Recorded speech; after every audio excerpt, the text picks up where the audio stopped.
Well, the Special Investigations Unit shouldn't lack for witnesses to what happened on Sunday. Dozens of people have come forward with snippets of what they saw and heard, but it will be up to the SIU to determine whether those interpretations are indeed accurate. CTV's Joanne Schnurr has more on that. Joanne.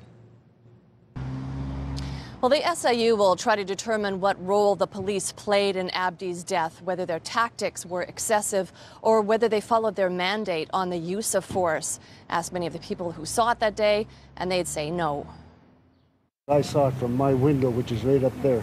His first name is Ray, and that's all he'll give us, along with his version of what happened Sunday morning. And I heard the screaming. Cops tell him to stay down, stay down. The guy's down, man. He's there. He's down.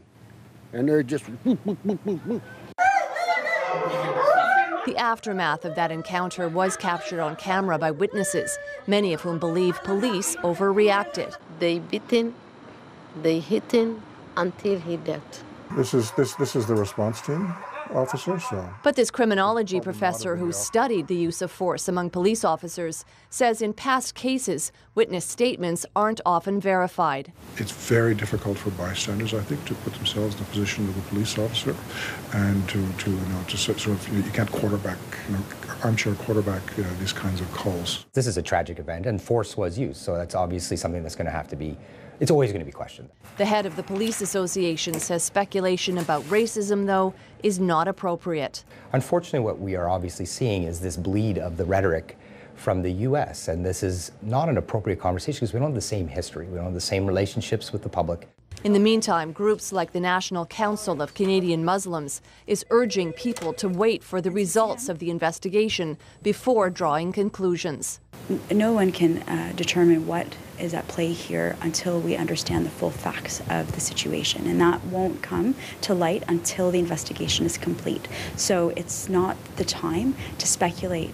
But Ray says he knows what he saw, and he's sticking to it. If I would have been 30 years younger, I would have jumped that cop. That's how angry I was. It wasn't called for, it wasn't needed. The man was down. You don't beat up on a man when it's down. The SIU confirmed today that the autopsy has been started on Abdi's body, but it'll take some time because they want to do toxicology tests as well. And Ottawa police confirmed late this afternoon that the 7 police officers implicated in this case are all still on active duty. Michael.